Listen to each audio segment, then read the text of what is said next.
Today is May 11th. We have Wells Brose on the podcast.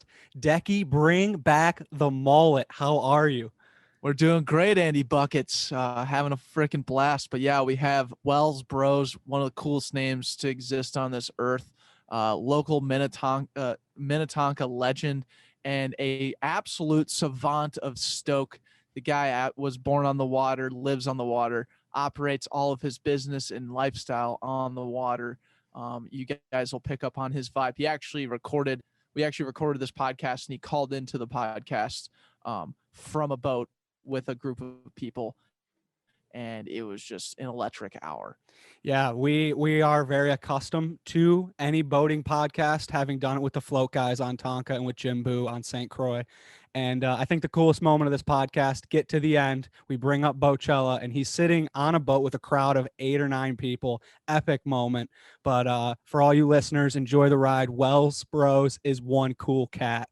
Cheers.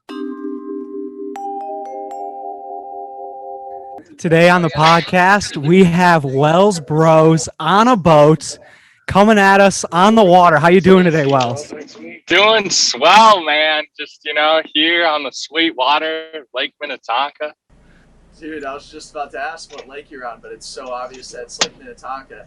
You're just, you are a vibe, man. I mean, we built you up to, with the name Wells Bros, like the guy, you have to just be a certain vibe, and I think you fit that mold from head to toe physically, but also you are on locale, brother. Oh, well, dude, name goes out to the parents. I wish I could have picked my name, but the parents did a great job. It fits well, it does well. It gets me a lot of places, farther than I ever thought, so. And, I quickly led you in. You're on a boat right now, but for all the podcast listeners, can you just set the scene for everyone? You're on Tonka, but give them the full aesthetic. Okay, well, first off, we're on Lake Minnetonka. Minnetonka's humongous, big, awesome, big party lake, but we are on sleepy little St. Albans Bay right now. Super calm, super mellow. I think, there's one other boat out here right now, very mood setting. Like if I was on a hot date, this would be the spot I would take her to, drink some wine, have some cheese, do the full 9 yards, very picturesque. Clouds are just clearing right now. They're purple rainish style. Prince would be freaking stoked on it. But the water's calm. We're in a calmer bay. It was kind of choppy and windy on the other side of the lake. And so I was like, we got to hit St. Albans. It's always quiet and calm in here. Wells, I absolutely love it. And also, I'd like to just add in a little bit of context for the listeners. Wells has a party of 8 on the boat with him as well, and he has his headphones in. So I'm hoping we can get you to say a couple things that if someone's not listening to the conversation like the people are outside of your headphones right now, that would sound pretty fucked up. So I'm pretty sure this is going to happen. We're going to waltz into it at some point in this podcast. Just want to say I'm super stoked for it. Yeah, no, they'll I don't know. I kind of prepped them. They don't know anything though, really. They were like, yo, you want to go on a boat? And I was like, yeah, let's go. And I asked you earlier in the day if that was okay. And you were like, yeah, let's do it. I don't know. Am I the first one to be on a boat with you guys? You guys have Bocella, which is amazing, unreal, but I don't know. Have you ever done a Backpocket cast from a boat? So you're actually the first person we've done virtually on a boat, but we did a podcast, 2 of them on a boat last year, right around the 4th of July. We went out with the float guys. Oh, float guys, Ross. Yeah, yes. Rossi, baby. I know him. Ross and Jake, we were on a little dinghy out in Tonka by Wyzetta, and we recorded a full podcast there, and that was sick. It was a chords nightmare. However, man, we made it happen. And then we were on St. Croix shortly after that on one of our buddies' dad has a real estate company down there, Jim Boo, and we were on his boat, which was a yacht. And that was Jim Boo. What a name! Yes, another great name. Boo. Yeah. So hate to one up you or just come at you with illustrious experience in the game of podcasting on boats, but we're excited to expand, man, and I think you are a crucial part of that. Well, dude, I mean, I love Minnesota. You guys are a big Minnesota like supporter, I feel like, and a lot of your things do. And you're about your sandbox. I remember seeing that on like first couple episodes. You're about dominating the sandbox, and I'm all about that and love that. And I love Minnesota in general. So Right on. So, also just to further some context for the listeners, and I'll let you fill in the majority of this, but you are the co-owner at this point, from what I remember, the co-owner and founder of UffDa Adventures, and it's basically the pedal pub on a boat, so you can basically go and drink and pedal around on a raft boat with you at the helm. I want to hear more about this experience, basically, and like how you came into it. It's the most fitting podcast for you right now, being on a boat, with being an owner of a boat experience like company, man. So yeah, I'd love to just hear about that. Yeah, so you're talking about UffDa Adventures, which I am one of the like founders of that. I started that with like the majority owner who basically owns it all and does everything, who behind the scenes guy. Shout out to Ryan Yeager, super cool cat. I just run everything, make sure everything's functional and all that. But the paddle tap, yeah, that's kind of our main bread and butter. It's basically like a pedal pub on water. So there's 14 to 18 people that go out on the water. You're out there cruising, hanging out. Like a pedal pub, you're pedaling the boat, but what's even better about it, there's an engine. So you don't have to pedal the whole time. And like, that's like a huge thing for people who are like, wait, I don't have to, they're like, well, I've done a pedal pub downtown. I have to actually work at it and get after it. And like, I'm like, okay, yeah, that kind of sucks sometimes because it's like 80 to 100 degrees in Minnesota in the summertime, or it's raining and you do want to pedal, but it's like, no, you can actually engine and cruise and chill and hang out. And people have actually really enjoyed it. It's our 6th year out here on Lake Minnetonka. We have gone to different bodies of water, but with the pandemic, we've kind of focused more on the home base here. We also did 2 other like kind of tour guide businesses. We actually did 2 pedal pubs down in St. Paul, Minneapolis area. I just wasn't the biggest fan of them. We're like the 3rd cat in town. There's 2 other businesses, and we're kind of picking up the scraps from that, which was fine. Not a like end of the world kind of thing, but like definitely was like a tough business to crack into, especially when you're 3rd guy in town, don't have the nicest bikes, and our main focus is more so the boats. And then we're still kind of in the works. It's just tough with all the COVID regulations and stuff, doing brewery tours and distillery tours and cider tours as well, which is the hoppy trolley, which is super fun, super cool. Got 12 people. We go to 3 different breweries. You kind of get behind the scenes, little tastings at all these different breweries and different spots throughout Northeast and the West Metro, really.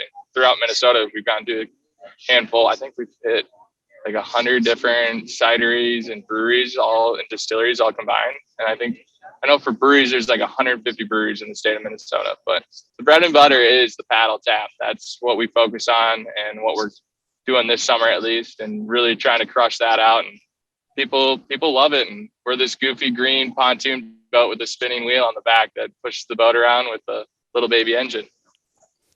Have you found yourself in any situations with people that are ultimate liabilities? Because you always run into that type of thing when you're adding drinking and people trying to manpower through the motion of the ocean. Any liability stories out there? Well, I mean, I'd have to say probably the craziest, wildest story that we've had. You'd think it's like young 21-year-old, like bachelorette or bachelor party, young 21-year. No, it's actually a 50-year-old birthday party. I have not seen old folks get this lit up this fast, like ever. Like, and I've partied and hung out with all ages and of all groups of people, and these people probably within 20 minutes were like on the verge of like blackout or brownout, whatever you want to call it.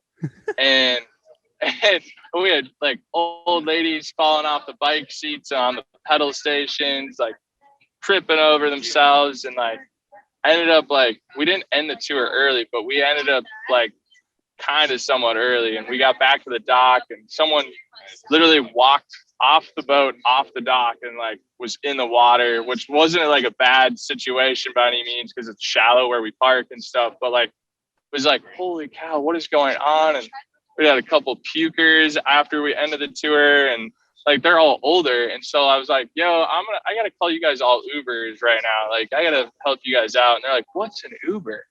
And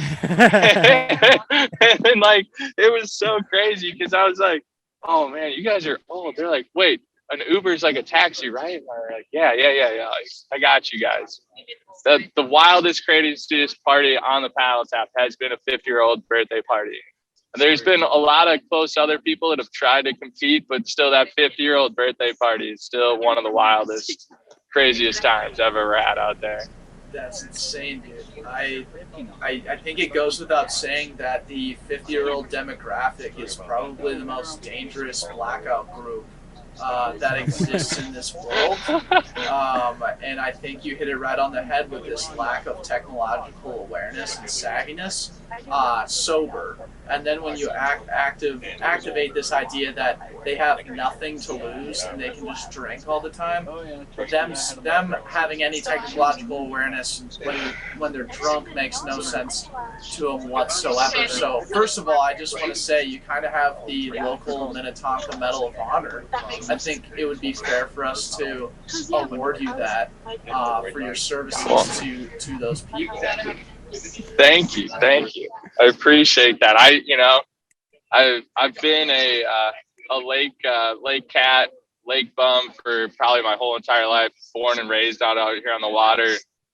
Anytime I go out on the water, I just try to support and make sure everyone's having a good, fun, safe time. Really, and I don't know, like big island stories for myself. In a sense, it's like I go out there, I go and party, have a good time, but then there's these cats that like go out there and they don't even know how to anchor their daddy's big boat or their own ginormous 40-30 foot size boat. And I'm just like, okay, can I come help you set your anchor? Because like you have a big boat, and if you set your anchor right, your boat's not going to wiggle back and forth.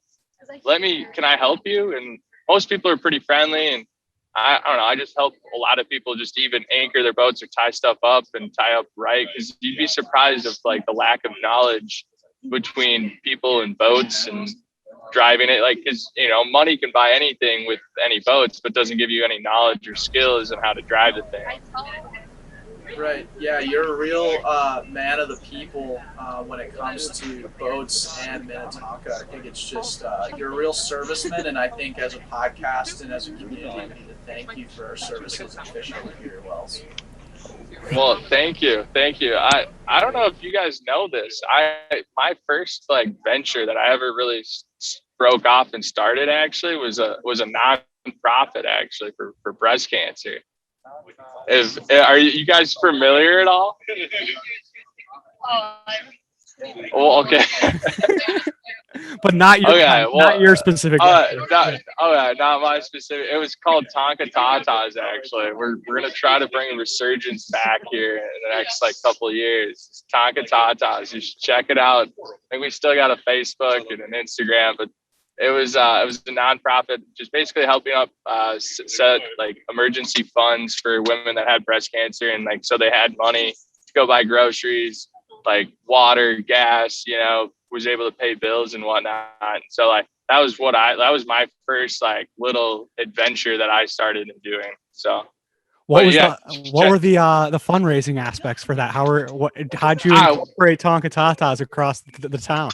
We were slanging t-shirts and cups and doing like little mini events at like all these local places and just like setting up a booth at any kind of event that we could possibly do.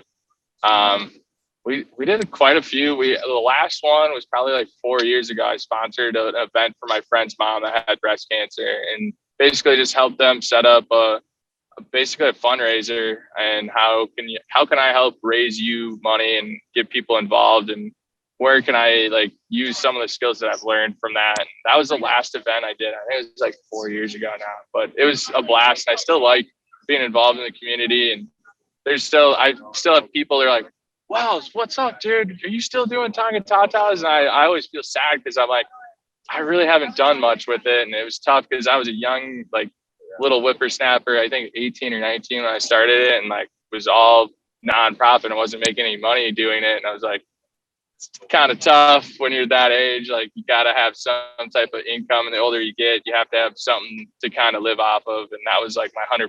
Like, I was doing that only. So.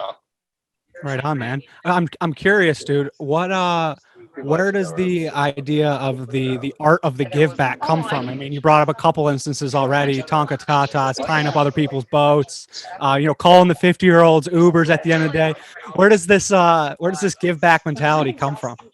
It's definitely from like my family. Has always been a great, like, always giving back to people. And I don't know, it's a little something in myself where like I've been extremely fortunate, just even within my family and friends and different people. I've always been gifted and given a lot, and just want to pass that on to other people a lot of times, and just give people opportunities to continue to grow and have fun and enjoy stuff, because life's short with a lot of things.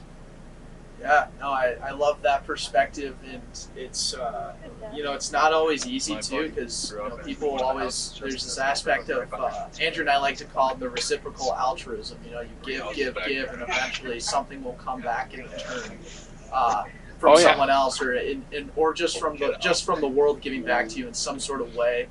Has there ever been a situation for you where you have kind of experienced that in the truest form? Oh, 100% of the time.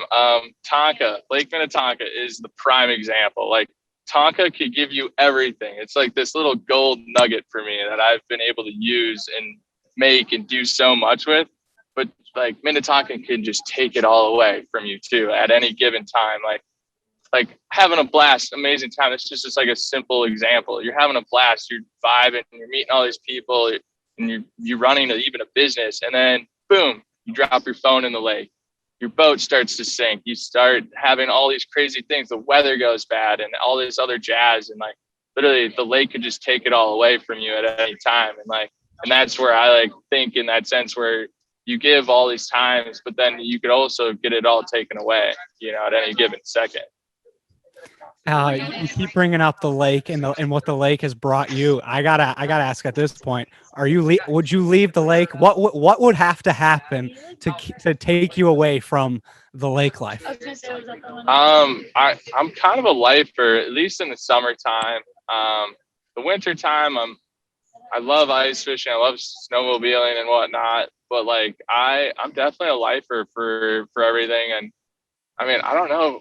Honestly, I don't have much that would really steal me away for at least 3 months. Like 3 months, I would for sure always going to come back here and rock Minnesota summer water life, Mm-hmm. And I don't know, unless I found an amazing partner that was like, yo, we're going to go here, and like, love traveling to Southeast Asia. And that would be the only other spot I'd really could consider like going, because it's just so beautiful and so awesome over Thailand, specifically Bali, Indonesia, Singapore. Like, that would be the only other area that I'd really possibly consider like leaving. But like, I on my own, I don't think I could go. Right on. No, I've been to Southeast Asia myself, specifically Thailand, and couldn't agree more, man. Just like a beautiful area. The people there are just so chill. They have so much less than what we have out here, but I would argue equally or more happy than the people around here and where we live, man. It's super crazy. I think they have more, in a sense, because they have more freedom to do what they want. They have a lot of less stress, and like I consider that more valuable than any itemized or any monetary kind of value of anything, really. Yeah, totally. I think that's like at the core of it, like what we're put on this earth to do. And I think it's kind of cool, man, like how a lot of the things that you've done thus far in your life. You're a young whippersnapper, you're a young cat, as you would call yourself. Dude, it's really cool just to see like you basically doing things like either giving back or just like trying to create this sense of community. Really trying to take a simple look at life And I just really appreciate that about you. Oh, thank you. You know, you kill people with kindness. I think has always been kind of one of my back pocket things. I've always had, you know, is just kill people with kindness, and it's gotten me a long way. And I think it's going to continue to keep me going on a great, awesome path that I've enjoyed so far. You know, because at the end of the day, like, that's all I can do is just be nice to people. And, you know, as long as you're nice to people, I think people try to, you know, respect you. And obviously, like, people get taken advantage of, and I've had that happen in my life, but you learn from it and you realize it. So yeah, one question on that, actually. You being a local Minnesota guy, you were born and raised here in Minnesota, is that correct? Yep. Okay, so you know, I don't know if you have the pulse on the city at all, or on the state, but Minnesota Nice is kind of on the hot seat. Just being outside of Minnesota for a little bit and telling people and informing people about Minnesota culture. A lot of the stipulation, a lot of the rumblings that I'm hearing outside of Minnesota is that Minnesota Nice isn't necessarily true. What are your thoughts on that, Wells? Okay, well, there's like a couple things. I think we have Minnesota Nice, but there's also Minnesota Nasty. You know, we get kind of nasty sometimes. Yeah, Minnesota Nasty, and then, you know, like, everyone talks about the passive aggressiveness. I think we've been really passive for like ever, and now we just have been a little bit more aggressive with things, and that like is freaking people out because they're like, oh, these nice people from Minnesota, they live in the snow. Yeah, you betcha. You know, hang out. You know, we'll hang out in your igloo. We'll eat some, you know, goulash and hot dish. And now we're trying to make a difference and more of a stand with a lot of different things. And I think it's just, we're still Minnesota Nice, but, you know, I think the passive aggressiveness, we've just been passive for so long. And then that aggression now is coming out a little bit more, and it's being, you know, put on the world stage more so, you know. I think we got our first head turn in the background. You said something, and we had a couple people do one of these snap the heads. What the heck's going on over there? The crowd is listening, which is awesome. No, but you're totally right, Wells. I love that. The Minnesota Nasty. I think, you know, Minnesota has got a little nastier in a couple different regards, but I would use nasty in a positive sense. I mean, Minnesota was a little soft around the edges, and I think this nastiness has put a little bit of sandpaper to the mold. Oh, 100%. Yeah. We've been very passive, you know, and now we're getting the passive aggressiveness is coming out, you know, in a sense where it's just like, no, like, and it's not in a bad sense. It's like, no, we're standing up for things that I think that are right and should and need to be changed, you know? Right. And I know we could definitely talk, you know, about, you know, Minneapolis, especially, you know, with like George Floyd and everything that happened last year, like really putting a national and global lens on our city, and even recently with everything that's happened, like there's been a ton of change and a ton of eyes here. But in your opinion, like how can we continue this this nastiness, or just like how can we kind of continue to show our colors, or maybe progress? Because like you got to think, like our parents and the different people who have grown up through the ranks in Minnesota, they had a certain lifestyle, they had a certain way, but like our generation is kind of forging something totally different. What do you think that is right now? Where do you think? I mean, I honestly think at the end of the day, I think there needs to be more education about everything, you know, and just people also have to have an open mind with things, you know, and like really have to like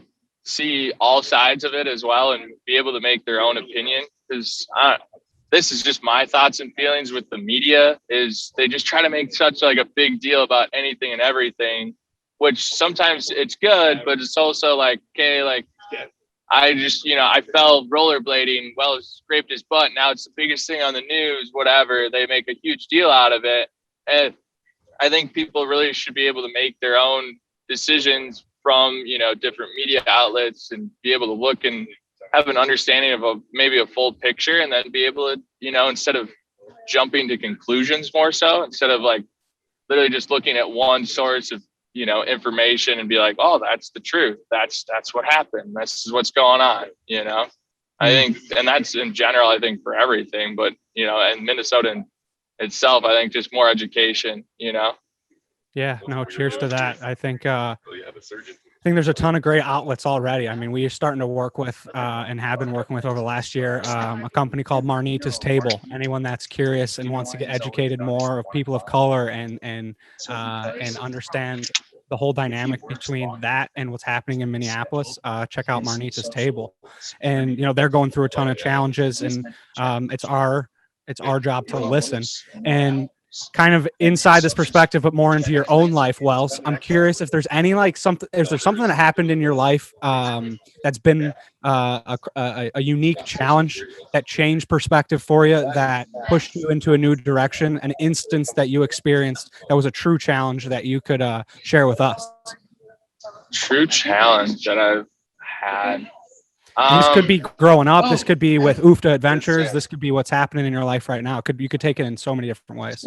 Well, yeah, there's a couple. I mean, going through a breakup with my girlfriend currently, that's been a huge, major challenge. Been trying to deal with that, and signing up actually for therapy, had an outreach with that, which has been awesome, spectacular. Big, always been a big mental health advocate in itself. But also where it's just like, never thought I would need it myself, but like, it's been really helpful to have an outlet in that sense.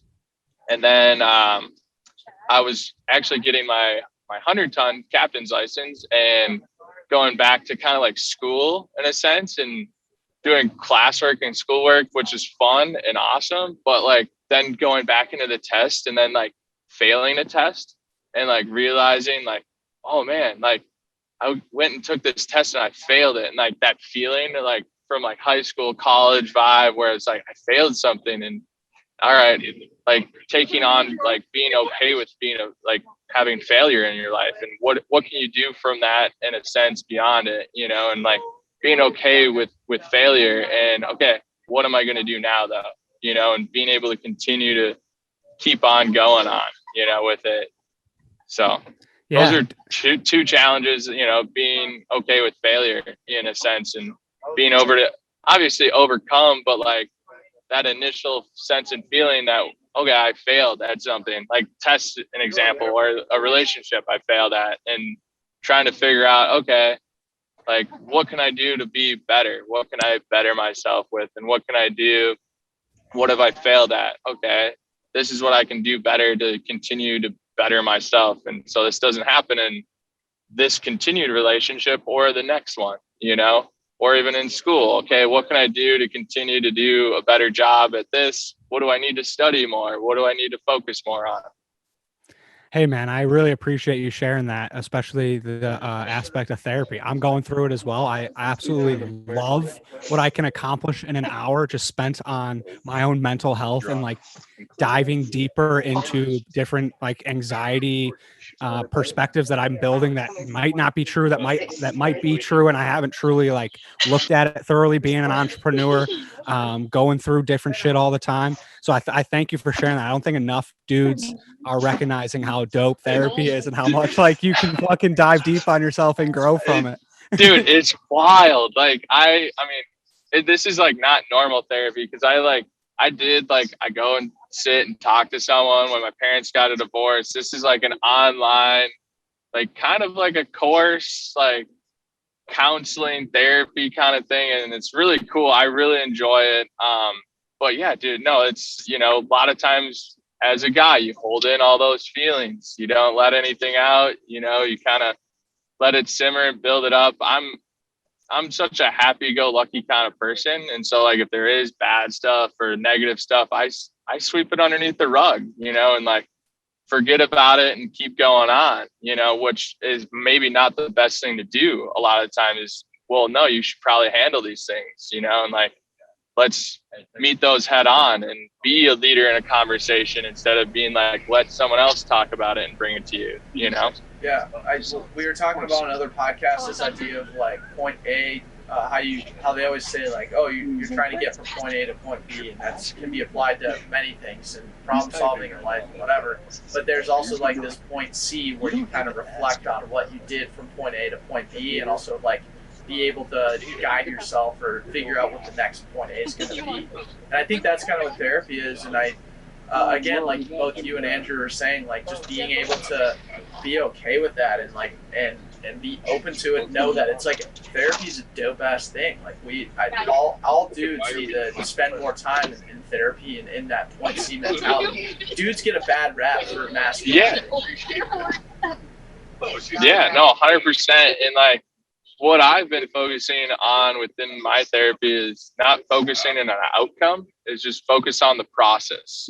You know, don't worry about the end result. Work on the steps, work on the process, you know, and focus there instead of like, okay, I want this specific outcome. I need this to happen. Otherwise, everything else is, you know, out of whack. It's like, no, take your time, take your steps back. Like, let's focus on steps 2 and 3, building a foundation before, okay, I want this house. No, let's strong foundation so that house never gets rocked at the end, you know? Yeah, cheers to that. A couple years ago, we had a great debate called process or versus results. And you're looking at two guys that are definitely process oriented.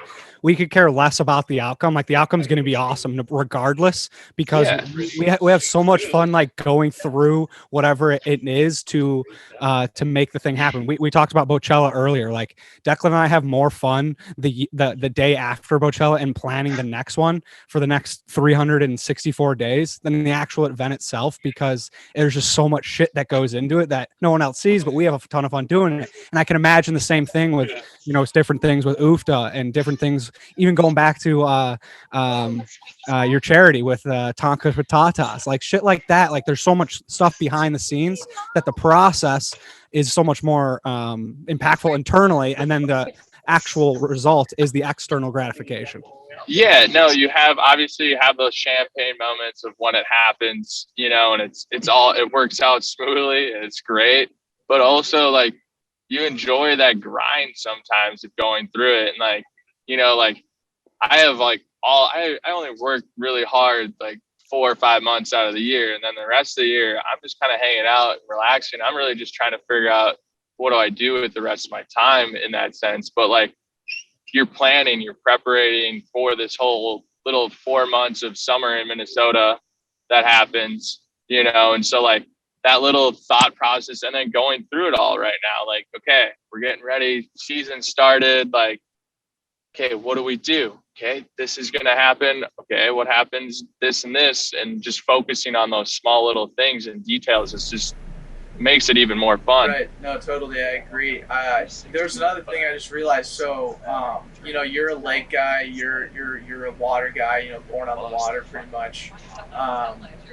I used to joke with people and tell them I was born in the sweet waters of Lake Minnetonka, and I'd be amazed about how many people would believe it. And my birthday's like March 7th, and the earliest ice out time ever on Lake Minnetonka, I think, is March 11th. Check the facts on that one, but March 11th, and I'm like, dude, there's no way I could ever been born in the water. Like, there's not even hardly any open water ever. Right, but you hit it by a couple. Sorry, days. continue. No worries. I'm curious on boat etiquette. You know, when there are boats, you know, whipping by, having a good time, what's kind of the standard wave? I've always given a normal wave, and I haven't gotten responses sometimes. I've given like a hang loose.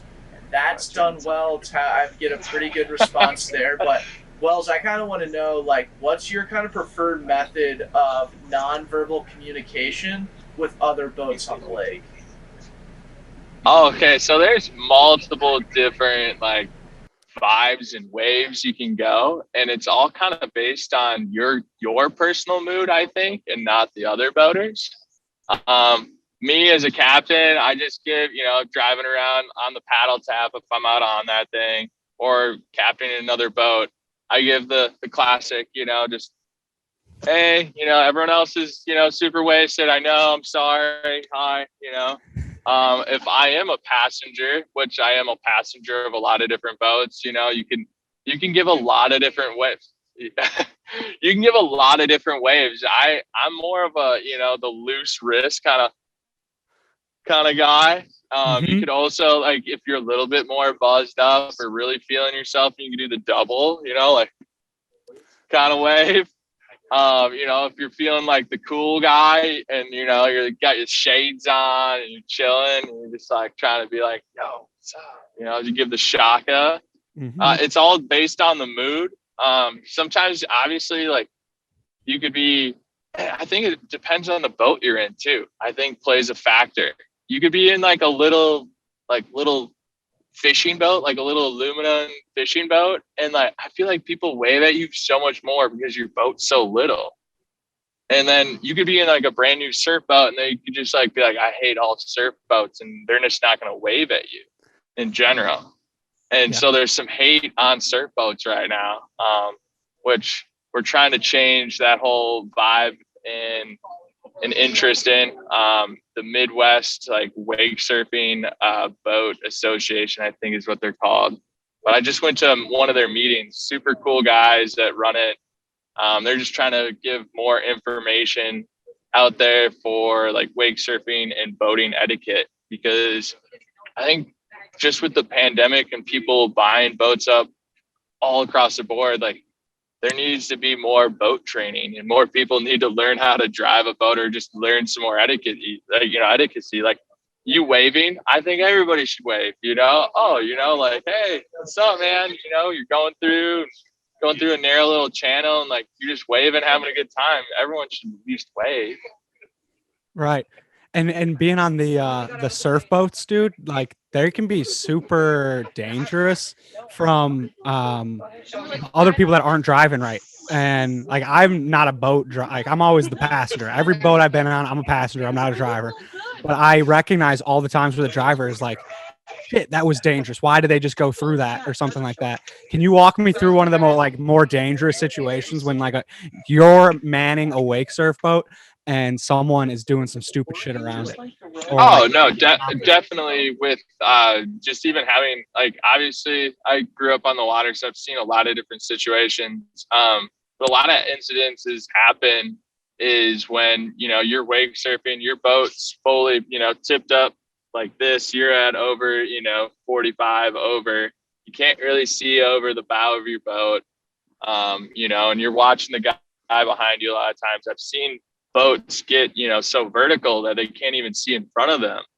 And then you have, you know, Bobby and Jane are out there for a leisurely cruise. You know, Bobby's really into Jane and is like trying to give her all the attention and isn't really focusing on driving. And he's cutting right across. This boat's going like this, and this guy's just right here. And I've seen so close. I haven't seen any accidents in that sense, but like, where like within a second or two, if someone wasn't paying attention or speeding up or slowing down, you could have a full scale accident. And same goes with jet skiers too. Like, these young little cats, you know, you get I think your boater's permit at 13 or so. I think that's when I got mine. And you could take a watercraft vessel and you could just go rip it wherever, you know, which was awesome, that freedom. But like, also, you remember when you guys were 13, you know, the neurons aren't all there. They're not all firing, you know, and you're just doing fun, awesome stuff. And you're out there ripping and you got, you know, $100,000 wake surf boat throwing a humongo 3-4 foot wave. And you got these kids trying to hit them full speed going 50, 60 miles an hour. And you're not paying attention or something goes wrong. People get hurt and people die. I mean, you know, doing crazy wild stuff like that. Yeah, dude, that's some pretty heavy stuff. But I will say that hitting big waves is sick. Oh, if you've ever been on like those new little Sea-Doo Sparks, like, oh, they're insane, dude. They're so light. They're like the old like Sea-Doo like little stand-ups. You can just fly. It's amazing. They're so light and they got a lot of power. They're cheap too, actually, to buy. Right on. Are there, what do you prefer between wakeboarding and wake surfing? Oh, wake surfing all day. Obviously, like grew up water skiing and like wakeboarding and tubing, but wake surfing, like probably early 2000s. I was out with my cousins. They had a ski boat, an older Malibu, not like ancient, but like older. And the neighbor guy actually, shout out Adam Dennis, check him out, super good Minneapolis artist. He was actually like a professional wakeboarder at the time, and he told us about this like new upcoming sport called wake surfing. And so we went behind my uncle and aunt, so my cousins, parents, I'd say ski boat at the time, but you could surf a ski boat, and we had like 10 people all crowded in the back, and we were all piled up in there. It was probably like 2005 or so. Everyone's piled up in the back, and we were surfing the wake of the boat. And like, that's when I first was like, dude, this is awesome. I've enjoyed it a lot ever since. And I'm not very good by any means. There's so many other people that are so much better and so many more talented athletes in that sense. But I still like it. It's still way more easy going. When you fall, it doesn't hurt so bad like wakeboarding. When you take a digger, wakeboarding, or even wake skating, which is another fun water sport, it hurts when you fall because you're going a lot faster, you know? It's dangerous out there too, because you're getting yanked by the boat like that.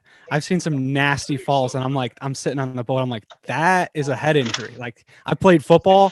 That looks like a 245-pound middle linebacker coming at you with 4.5 speed. Like, that shit hurts. 100%, dude. Yeah, you're going, like, you go up to 30. You go faster if you're going barefoot water skiing, which is like a whole nother like mentally awesome, crazy sport. Those guys are wild, which it's badass, but it's also like, dude, you're literally just your feet on the water, just plowing. And like when they eat it, dude, they eat it hard. And you know how much water goes up their nose? It's like, oh, just full flush out. Bananas, dude. I think one of my favorite water sports that you kind of mentioned, I think it's called slalom, where it's just a single ski. I think that's the purest form of water skiing or water sport. Just like when it's clear glass and you're just ripping it on like one of the sides of the boat, and you got one ski, you're taking deep turns. I just think that's the coolest thing ever. Dude, slow wide turns, man. Slow wide turns, like. That's all that, dude. It's sexy though. Like, it's so sexy. They're out there and you're just straight butter cross water, and you're throwing this big old splash out into the world, and you're just cutting so close. You're getting so sideways. Like, it's so awesome. Like, to see. And dude, literally, I've seen some old people do some slalom, and it's a beautiful, awesome sport to see. A new one is the Jimmy, what was it? The hydrofoil? Hydrofoil. That one's kind of a cool, little more dangerous. Have you ever seen the like sky chairs before, where you like sit and they have like a hydrofoil thing underneath? And that was like in the 80s. And now they have it on a surfboard in a sense. What's it called? I'll pull it up. Hydrofoil. It's pretty cool. It's got like a mini like airplane underneath the water, and basically, and you can surf kind of just about any wake and stuff. Don't necessarily need a wake surfing boat. You just need to be able to have a boat that can pull you and create a wake, and you kind of bunny hop it. And they have now like electric powered ones too, which are kind of wild and crazy. It's a really cool thing. They're a little dangerous in a sense because you have this big like fin underneath the surfboard that could like come up and swoop and knock you out. But like, I have yet to ride one. Hopefully it'll happen this summer, this spring, that I get to hop on one. But who's another cat? Chad McShane. He's got an electric one that's super cool that I've seen people ripping around on. Right on, dude. What else was I going to say? Oh, dude, like what's up with? Can you educate us on some what's going on with the water jetpack things? Has that kind of made its way to tourist and rentals yet, or what's going on? Yeah, there is a couple guys that were doing. Gosh, what is the name of the actual name? Where gotta look it up because it's just like they use a jet ski and they use like a huge blast of water to like. Jimmy, do you know what it's called? Hydropack, is it? No, there's like a different hydrofoiling, isn't it? Or no, That's the wake surf. no, what's the other one called though? With the where you have to control that. Yeah, hooks yeah. Up to the jet ski. It's a hydropack. Hydropack? I'm gonna look at. I don't know if that's the official name, but there's a couple guys that do a couple rentals with that. They're hooked up to a jet ski. Sometimes they have like a controller to control the flow of it. Let's see. Hydropack. No, I'm coming up with camelbacks for hydropacks. Oh, jeez, get a grip. No worries. I was just curious if that was something like you could rent nowadays, which it sounds like you can. There's one. Gosh, what's his name? Rodney. He's a cool guy. He's got what is? I want to know the name of it. I'm blanking on it right now. If you can't come up with it, no worries. But you just kind of that I realized. I'm gonna look at. Yeah, go ahead, Chai. So like you are kind of like the most Minnetonka local dude, and if anyone's been on Minnetonka before, they know there's some massive houses. There's some pretty cool people, pretty cool cats that live lakeside with some pretty sweet houses. I'm curious on your and Wells, who's like the coolest cat in Minnetonka? Who's got the coolest house? Coolest house? Oh yeah.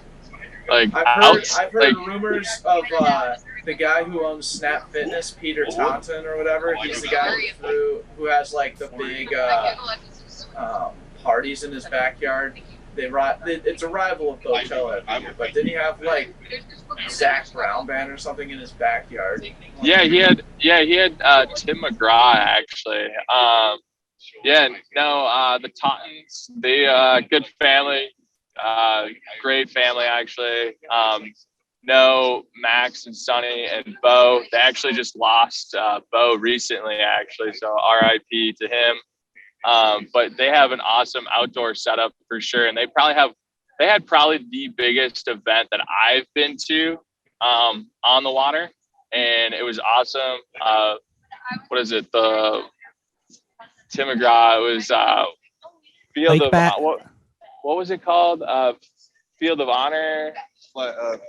Folds of Honor, Billy. Thank you. Folds of Honor. Yeah, they did a Folds of Honor event, and that was definitely like the biggest lake event that I've been a participant of. Obviously, there was the golden era of Minnetonka in the 70s and the 80s.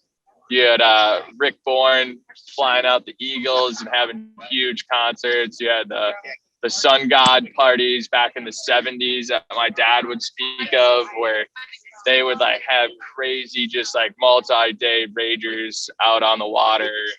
Then you had, Lord Fletcher's. This is old Fletcher's, not new Fletcher's, but old Fletcher's had the Tropicana, like wet t-shirt contest way back in the day and stuff. Like, like the stuff that you're like a little kid, you're like, whoa, what is that?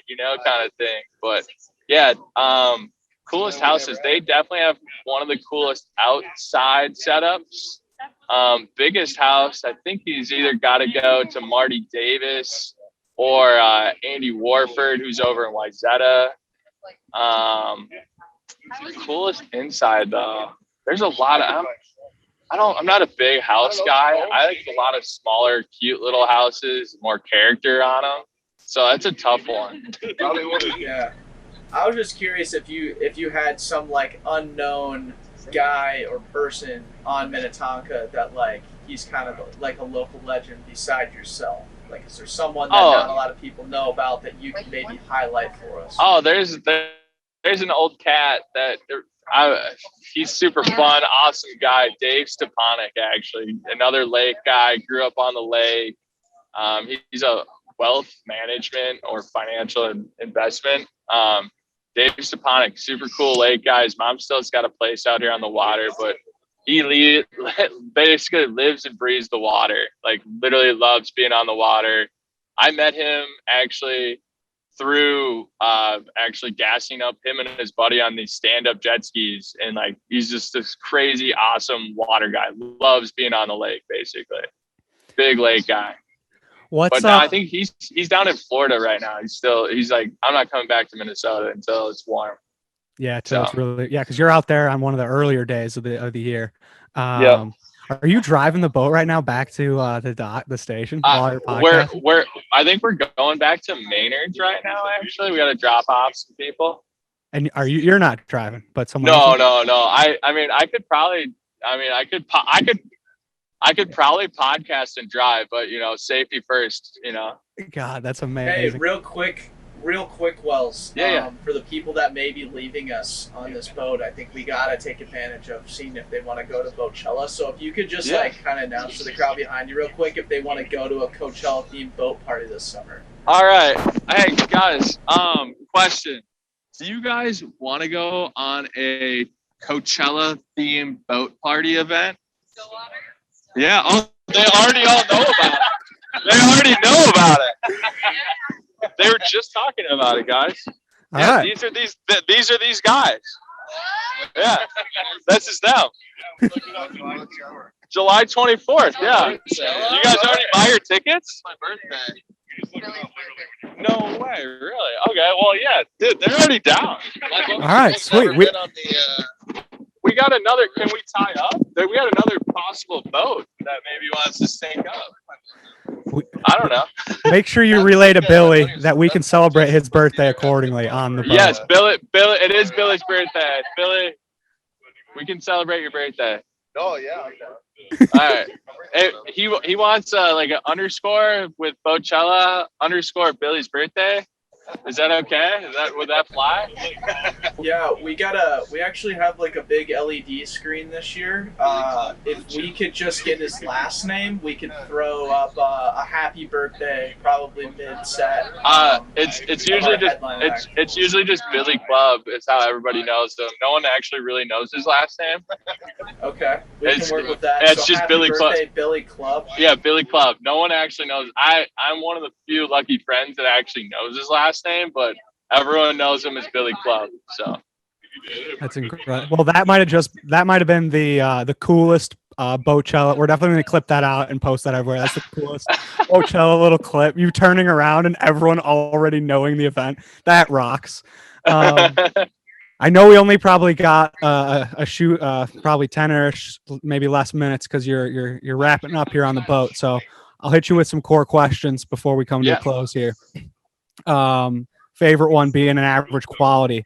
Wells, what's something you do well at times and other times not so well? At the end of the day, you're getting a little bit better at it each day and you care about it deeply. Wells, what is your average quality? Oh, okay. Well, I had one now already picked out before, like last week when we were supposed to do it before. So I'll say that one. I'm very average at music and I care a lot about it. Like I'm not very musically talented. I've been working on it a lot actually with doing a lot of poetry and writing some lyrics actually for some people. And a buddy of mine has really installed it's like, well, no, you write really, really good lyrics. We really like a lot of the stuff you write, but you can't sing worth shit. You can't play any instruments. So like that has been in a sense where it's like been kind of wild and something I'm very humbled by and doing always. Like I try to be musically talented, but it's not something that naturally comes easy for me. And a lot of stuff has always come pretty easy for me. Is there a recent lyric that you could give us? Don't sing it, but just maybe something that struck a chord or a deep thought that you may have. Ooh. I think there was one. It was Mucky Ducky, Funky Funky. Let's get fucky, I think is what it was. And yeah, and that's like a very, like that was off the top of the head. I might not even be right, but that's kind of what I remember writing. But I don't know. I write it down, then it's out of my head. It's down on paper. Nice, dude. I love that. I tend to write stuff down, but I never go back and read it. I've learned that it's kind of important, almost equally important as writing is to go back and actually read what you wrote down. For Definitely.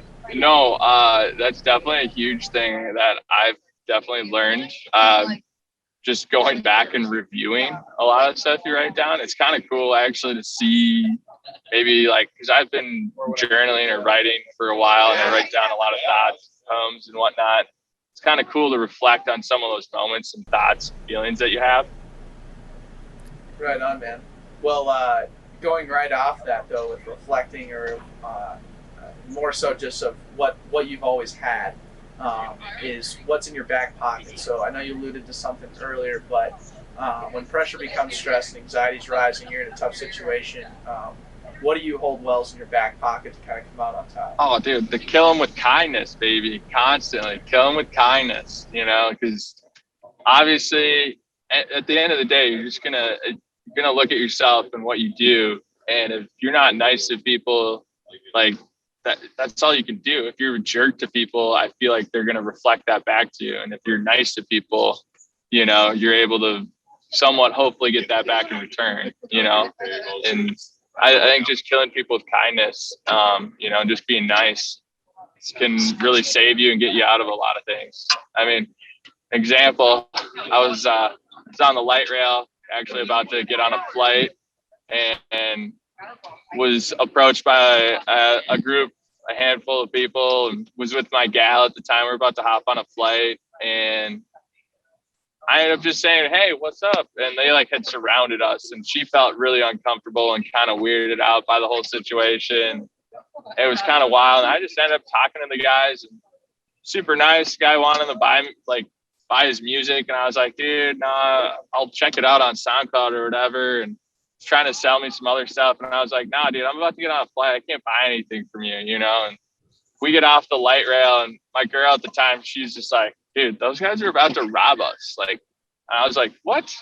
No, I was just talking and was being super nice. And she's like, no, they were ready to like rob us and mug us. And I was like, oh, okay, well, you know, it didn't happen in a sense. And she's like, yeah, because I think you were so nice to them. They like felt bad. Like, and I was like, oh, okay, well, I just was being nice. I just wanted to say hey. And they got on the light rail at like 3 a.m. in the morning. You know, we're taking a red eye flight, and like these cats are on the light rail at the time. I was just like, hey, what's going on? You guys all sat by us.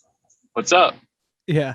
That is sick. I mean, that story rocks, Wells. I mean, that speaks volumes to who you are and like why your energy gravitates like the people and just that's just a good story, man. Oh, thanks. Yeah, no, I'm happy we didn't get robbed, I guess, right before we got on our flight. And, you know, guy actually had some sick tunes on SoundCloud, so I ended up following him. But yeah. That's so awesome. I love that, dude. Well, I'm sure like during that moment or in any of those situations, maybe, you know, just being nice to him, whatever, I'm sure it was a challenge in the sense of the word. I mean, you've gone through a bunch of different challenges just with the various ventures you've started, relationship-wise, mentally, you know, whatever it is, there's challenges. But we're curious if you could throw a challenge onto us, share a little bit of a challenge. We're curious if you had anyone, maybe any of those legends that you've spoken of Minnetonka. Do you think there's a legend out there of Minnetonka that you think would be a good fit to come on the Backpocket? This is a little outside of the Minnetonka. He's been hanging out with us a little bit more and more. It's my buddy JC, John Edwards, actually. He's a cool cat. I've gotten to know him recently a lot more and hung out with him quite a bit. But John Edwards, you should check him out. He's actually a Minneapolis police officer in the 3rd Precinct. And so he's had a lot of interesting, wild stuff. He's been on the force for 12 or 10 years now. But he would be an interesting guy, I think, for you guys to reach out to and just get a different perspective and chat with. He's a super cool guy. I don't know if he'd be down for a podcast, but maybe he would be. I don't know. He's a super cool, interesting guy. Lake Minnetonka Legends, though, I would probably say, got to give it out to either Ricky Bourne over there in Wayzata or Josh Letty, who owns and operates Back Channel. Josh Letty Rock. We had Josh. We had the Oh, Josh. on the show. Josh. Yes. Okay, cool. Yeah, Josh is a cool guy. He's a good pal of mine. I worked for Josh in 2018. I did Life's a Beach. Oh, Farm. Life's a Beach. Yeah. Yes. I worked Yep. with the Lloyd Bros, and Yeah, the Lloyds. Oh, they're great dudes. yeah, a bunch of great dudes. Yeah. Oh, Lloyd. I love both the Lloyd brothers. They're just cool dudes. I played volleyball with Nick actually for a couple of years. Nick always seems to have his head on straight the most out of the bunch. Most definitely the straightest of the heads. For Yes. sure. All right, we got one final question for you. Wells, thanks for joining us on the boat. This has been awesome. I hope we didn't bother the people in the back. It seemed like they were having a good time the whole time. No, I think they did fine. I don't know if they knew what they were getting into. I don't know if I knew what I was getting into, but Yeah, I'm just stoked they know what Bochella is. That's just always a great sign. Our marketing's working to an extent. But one final question for you, Wells. What did you learn today from the moment that you woke up to when we're having this conversation? oh, what did I learn today? This is just, I'm full of random facts. But can I say two things? Absolutely. Okay. First one I saw actually on Reddit, that they actually don't think people crossed the Bering Straits there from Russia into Alaska, and humans didn't come that way. Humans were already here, and they are obviously thinking that we're here well before the ice bridge, and people didn't cross that way. That was a random new fun fact that I learned today, and they're hoping to discover more stuff. There's down in Mexico, they're digging up a site that I think it's like 35,000 years ago, 30,000 BC, that they discovered humans in North America and the Americas, which is kind of crazy and wild. And it's like, how did those people get here? Did they originate here? Did we take boats? Did we have primitive technologies that we didn't know about? And so that was a cool thing. Another cool thing is waking up today and learning something new is, learning about basically more about myself every day, and the challenges that you can face and what you can overcome, and just staying calm, in a sense where anything and everything can get accomplished as long as you set your mind to it, and just taking a deep breath sometimes and reflecting of, okay, cool, I got this, I can subscribe to that. Amen. Yeah, well, I'm super glad. First of all, phenomenal. What did you learn, Stu? That is a way to definitely end the podcast. And we're just super stoked to get to know you, man. And, I hope our paths can cross at some point this summer on the lake. Hey, shout out to Sid K and what's the other gal's name? Sophie. Sophie, yeah, on the manscaping shenanigans. I just saw that. Yes, that's a big step. Dude, that's promo code Candid20. Yes, yeah, I love Sid K. Fun Sid K story that she probably doesn't even remember or know.